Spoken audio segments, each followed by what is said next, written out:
Hello students, good morning. BA second year की भूगोल की क्लास में स्वागत है आप सभी का। हम प्रश्न पत्र द्वितीय कर रहे हैं, राजस्थान का भूगोल का अध्ययन कर रहे हैं। तो पिछली क्लास में मैंने राजस्थान का जनरल इंट्रोडक्शन आपको बताया था। आज हम राजस्थान का भौतिक स्वरूप का अध्ययन करेंगे कि राजस्थान का जो भौतिक स्वरूप है, जो उच्चावच है, वो किस प्रकार बना हुआ है, उसका अध्ययन हम करेंगे। तो सबसे पहले तो हम थोड़ा बहुत पीछे चलते हैं। जैसे राजस्थान है, इसकी उत्पत्ति कैसे हुई है वो देखते हैं। जैसे फर्स्ट ईयर में आपने पढ़ा होगा वेगनर का सिद्धांत। तो वेगनर ने कहा था कि जो वर्तमान में जो 7 महाद्वीप है, तो बहुत पहले 7 महाद्वीप नहीं होकर केवल एक स्थलखंड था, जिसका नाम वेगनर ने पेंजिया रखा था। फिर पेंजिया रखा था, और पेंजिया के जब चारों ओर ये देखो एक स्थलखंड था, वेगनर के अनुसार उसने उसका नाम पेंजिया रखा था। और पेंजिया के चारों जल था, इस जलीय भाग का नाम उसने पैंथालासा रखा था। पैंथालासा रखा। तो कार्बोनिफेरस युग में ये जो पेंजिया है, इसका विभाजन हो जाता है, ये 2 टुकड़ों में टूट जाता है पेंजिया। तो पेंजिया के उत्तरी भाग को, ये उत्तरी भाग है और ये दक्षिणी भाग, 2 भागों में पेंजिया का विभाजन हो जाता है।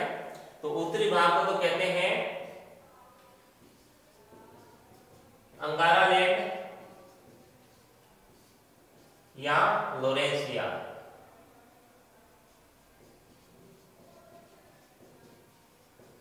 और दक्षिणी भाग को गोंडवाना लैंड कहते हैं।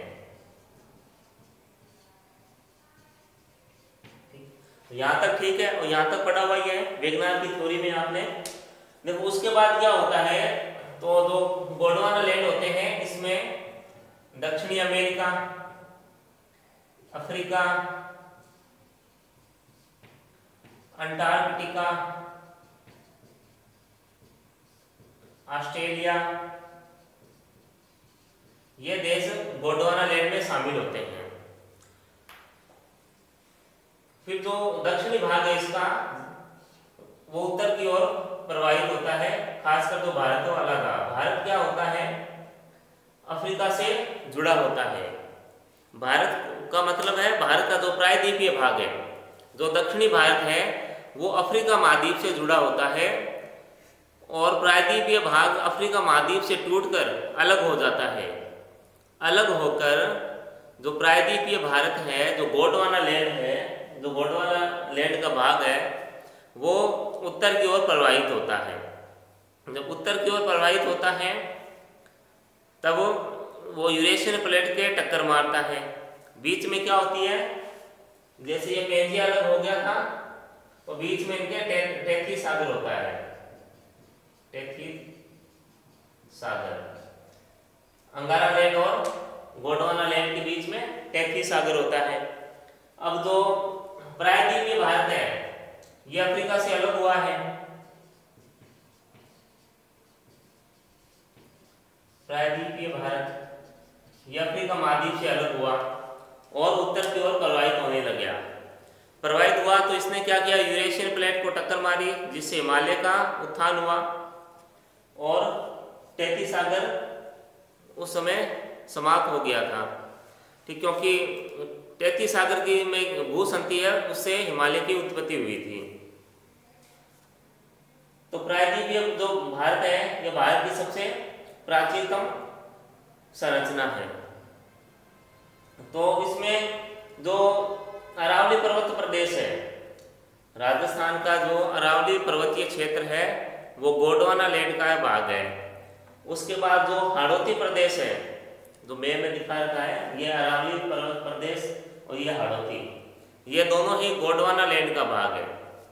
तो जो अरावली पर्वत श्रेणी है या फिर हाड़ौती प्रदेश है, उसका निर्माण भारत में नहीं हुआ है। उसका निर्माण जब अफ्रीका से अलग हुआ था प्रायद्वीपीय भाग, उसी दौरान इसका निर्माण हो चुका था। यानी अरावली पर्वत जो पर्वत श्रेणी है उसका निर्माण बहुत पहले हो चुका था, बल्कि यूँ कहें जब ये भारत का हिस्सा बनी, एक भारत देश बना, तो अरावली उससे पहले ही विद्यमान थी।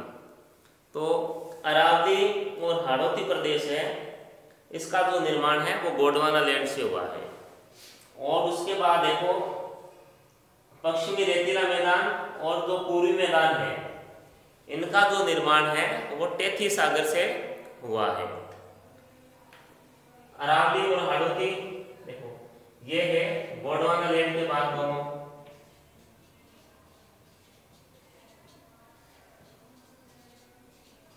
ये दोनों है गोंडवाना लैंड के भाग।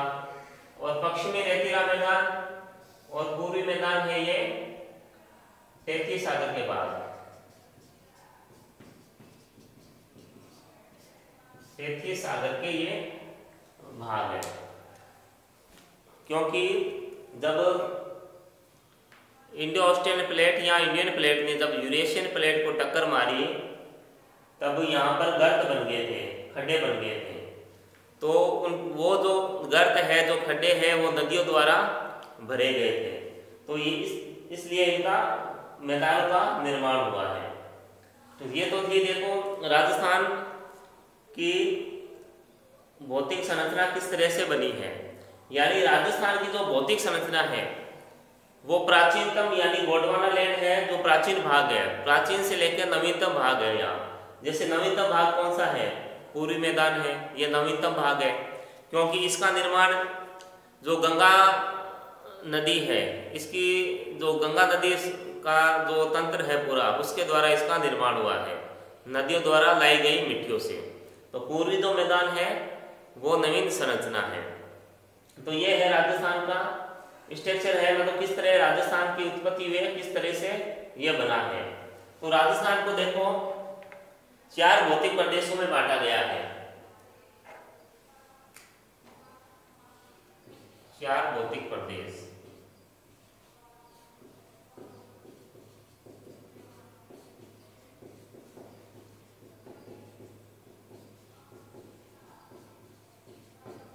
राजस्थान को 4 भौतिक प्रदेशों में बांटा गया है। पहला है पश्चिमी रेतीला मैदान, फिर है अरावली श्रेणी और पहाड़ी प्रदेश, फिर पूर्वी मैदान, फिर दक्षिण पूर्वी राजस्थान पठार या बागड़ भी इसको कहते हैं। इसे यहाँ तो बागड़ भी कह देते हैं और हाड़ौती का प्रदेश भी कह देते हैं। जो हाड़ौती का जो प्रदेश है वो मालवा पठार का हिस्सा है। तो ये मालवा पठार है उसी का ही ये भाग है जिसे हाड़ौती प्रदेश भी कहते हैं और दक्षिण पूर्वी राजस्थान का पठारी प्रदेश भी कहते हैं। तो ये देखो मैप में दिखा रखा है, ये पश्चिमी रेतीला मैदान, फिर अरावली पर्वत प्रदेश, ये पूर्वी मैदान, फिर दक्षिण पूर्व में ये हाड़ौती प्रदेश। तो इस तरीके से राजस्थान को 4 भौतिक विभागों में बांट रखा है।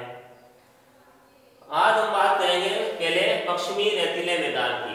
देखो पश्चिमी जो 4 भौतिक विभाग हैं इनके भी कई उप विभाग हमें मिलेंगे। जैसे पश्चिमी रेतीला मैदान है, इसे देखो उत्तरी पूर्वी से दक्षिण पश्चिम की ओर 4 उप भौतिक प्रदेशों में बांटा है। पहला है महान मरुभूमि, फिर बागड़, फिर बाड़मेर, जैसलमेर, बीकानेर चट्टानी प्रदेश, फिर लघु मरुस्थल, फिर है अर्ध शुष्क मरुस्थल। उसके बाद फिर इसका विभाजन किया है। जो पश्चिमी रेतीला मैदान है इसका विभाजन 2 प्रमुख उप इकाइयों में किया गया है। पहली इकाई है रेतीला शुष्क मैदान, जिसे फिर 2 भागों में बांटा है, बालू का युक्त प्रदेश और बालू का मुक्त प्रदेश। उसके बाद सेकेंड इकाई है इसकी अर्ध शुष्क मैदान अथवा राजस्थान बागड़। इसे बांटा गया है 4 भागों में, रूनी बेसिन अथवा गोंडवाना प्रदेश, आंतरिक प्रवाह मैदान यानी शेखावाटी प्रदेश, फिर थर्ड है नागौरी उच्च प्रदेश और चौथा है घग्गर प्रदेश। तो इस तरीके से जो पश्चिमी रेतीला मैदान है, इस जो मैदान है ये इसका भी उप विभागों में इसका विभाजन किया गया है, इसका अध्ययन करेंगे। आप चाहो तो इसका स्क्रीनशॉट ले सकते हो, फिर आगे चलते हैं। अब बात करेंगे पश्चिमी रेतीले मैदान की। जो पश्चिमी रेतीला मैदान है, देखो इसकी बात करते हैं। अब इसका जो निर्माण है वो टैथी सागर से हुआ है। सबसे पहले तो टैथी सागर से इसका निर्माण हुआ है, क्योंकि ये प्रारंभ में क्या है, ये जो क्षेत्र है पश्चिमी रेतीला मैदान, ये मरुस्थल नहीं था। यहाँ नदियाँ प्रवाहित होती थी और हरा भरा क्षेत्र था ये, जो आज जहाँ मरुस्थल है, जैसे हम गंगानगर जिले में रहते हैं तो ये एक मरुस्थलीय प्रदेश है। तो बहुत पहले ये मरुस्थलीय प्रदेश नहीं था, एक हरा भरा क्षेत्र था। अब ये हरा भरा क्षेत्र कैसे था, जैसे कालीबंगा की सभ्यता है यहाँ हमें मिलती है, जो कि एक सिंधु घाटी की सभ्यता है। और हमने पढ़ा है कि जो सभ्यताओं का जो विकास है वो नदी घाटियों में हुआ है। तो इसका मतलब ये है कि यहाँ एक नदियाँ प्रवाहित होती थी, एक हरा भरा क्षेत्र था। मगर कालांतर में देखो ये स्थिति उत्पन्न हुई कि हरा भरा क्षेत्र था, फिर अरावली प्रदेश जो कि अफ्रीका महाद्वीप से आया था, जो अरावली प्रदेश के कारण यहाँ बरसात कम होने लगी। अरावली प्रदेश के कारण बरसात कम इसलिए होने लगी क्योंकि ये जो मानसूनी पवनें हैं उनके समानांतर हैं, वर्षा यहाँ कम होने लगी। उसके बाद यहाँ पशुचारण अधिक होने लग गया था। पशुचारण अधिक होने लग गया और बरसात हो नहीं रही है, क्योंकि अरावली जो प्रदेश है उसकी स्थिति ऐसी है कि यहाँ बरसात नहीं हुई। और जो नदियाँ थी, जैसे सरस्वती नदी है जो यहाँ राजस्थान से होकर बहती थी, वो अदृश्य हो गई है। तो इस कारण से ये जो क्षेत्र है ये एक मरुस्थल में बदल गया। तो इस तरीके से पश्चिमी रेतीले मैदान की उत्पत्ति हुई है, जिसे थार का मरुस्थल भी कहते हैं। और ये जो थार का मरुस्थल है, ये जो अफ्रीका का जो मरुस्थल है उसी का ही ये भाग माना जाता है। अब जो पश्चिमी रेतीला मैदान है, ये जैसे 4 भौतिक प्रदेशों में बांटा है राजस्थान को। जो पश्चिमी रेतीला मैदान है ये सबसे बड़ा भौतिक प्रदेश है राजस्थान का, लगभग 61% भाग पर ये फैला हुआ है। जो पश्चिमी रेतीला मैदान है या जो मरुस्थलीय क्षेत्र है वो राजस्थान का 61% भाग पर फैला हुआ है। सबसे अधिक क्षेत्रफल इसी का है। तो इसका देखो, इसकी जो लंबाई है चौड़ाई है वो देखते हैं। इसकी जो उत्तर पूर्व से दक्षिण पश्चिम जो इसकी लंबाई है वो 600 किलोमीटर मानी जाती है, उत्तर पश्चिम से दक्षिण पूर्व। और पूर्व से पश्चिम इसकी जो लंबाई है वो 300 किलोमीटर मानी जाती है। उत्तर पूर्व से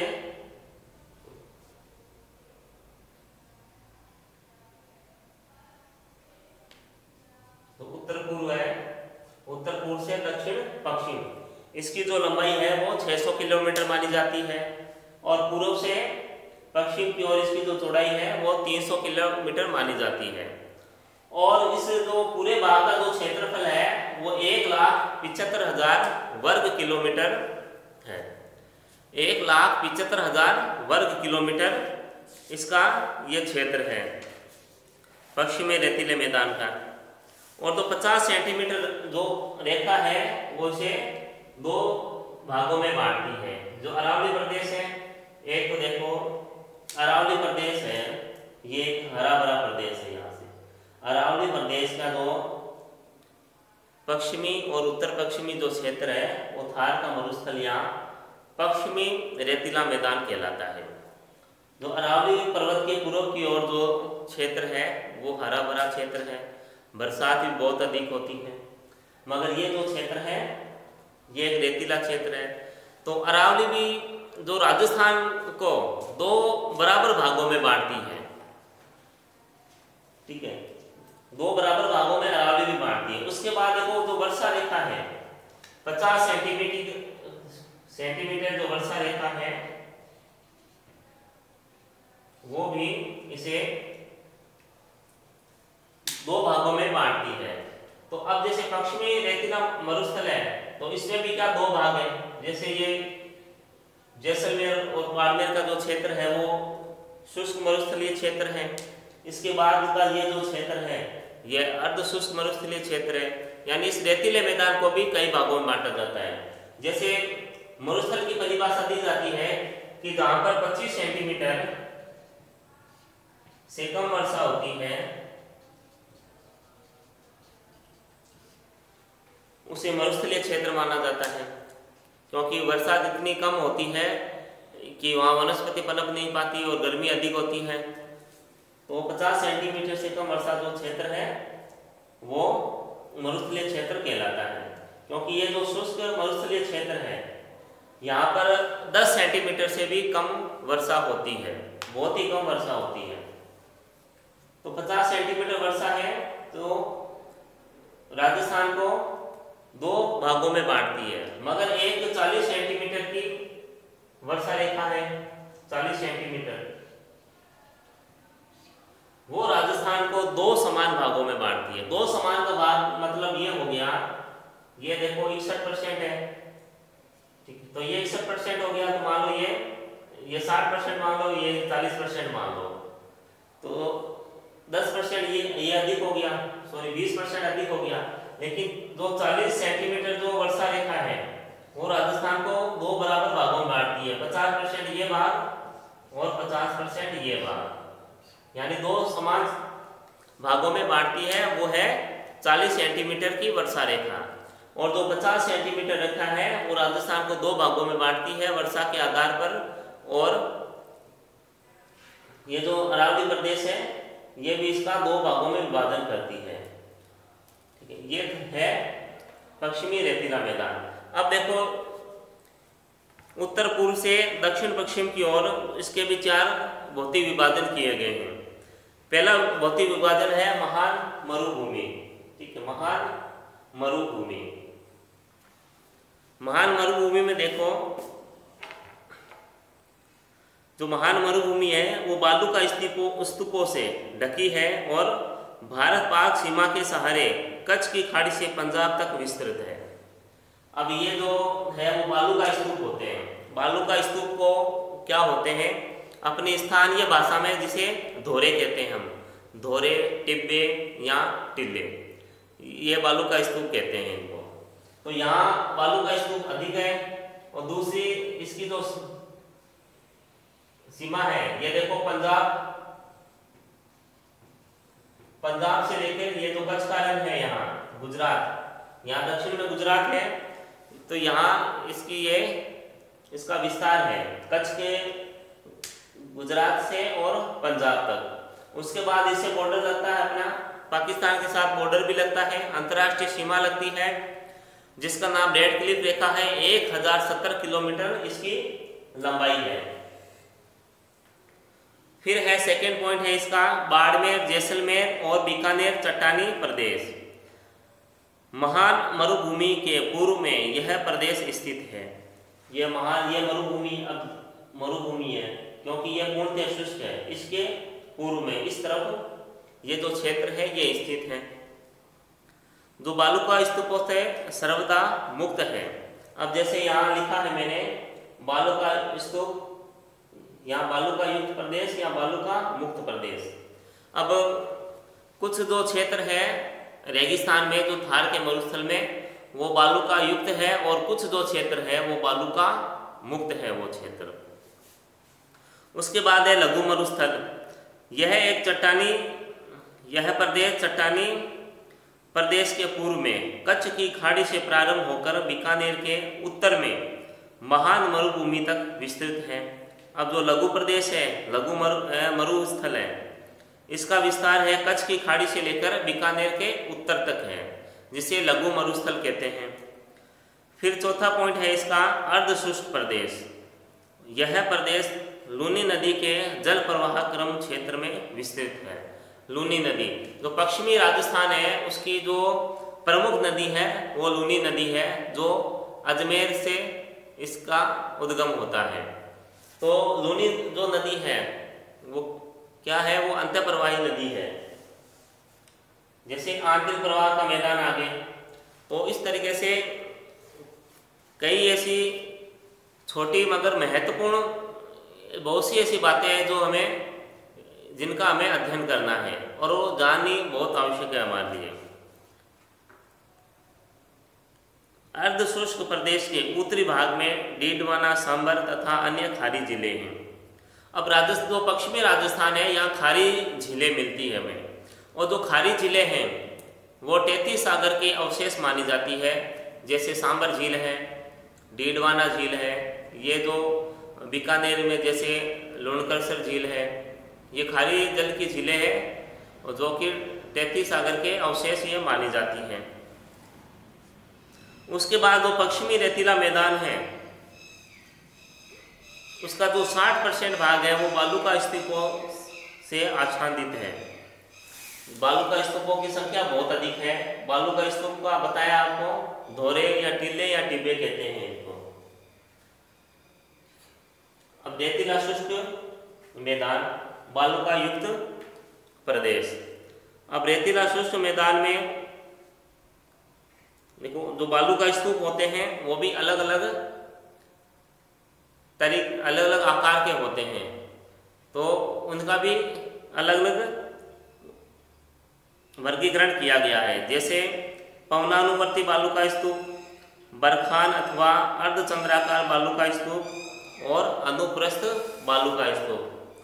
यानी जो बालूका स्तूप है वो भी कई तरह के हैं, अलग अलग उनका आकार है, अलग अलग जगह बनते हैं। और कई जगह ऐसे भी है राजस्थान में जहाँ बालूका स्तूप नहीं भी बनते हैं। इन सभी का अध्ययन हम करेंगे। इसकी स्क्रीनशॉट ले लेना आप, क्योंकि इन सभी जो क्लासिफिकेशन जो यहाँ किया है इसका जो विस्तार से अध्ययन है हम नेक्स्ट वीडियो में लेंगे। तो इसको जो मैप है, जो क्लासिफिकेशन, आप घर पे इसको अच्छे से देखना, क्योंकि ये क्लासिफिकेशन बहुत अधिक है। इसमें एक दो चीज मिस होते ही गड़बड़ हो जाएगी कहीं भी, तो इसलिए इसे घर पे अच्छे से देखना। और जो नेक्स्ट है, जो बाकी जो है विस्तार से हम नेक्स्ट वीडियो में लेंगे। तब तक घर पे रहें, स्वस्थ रहें। धन्यवाद।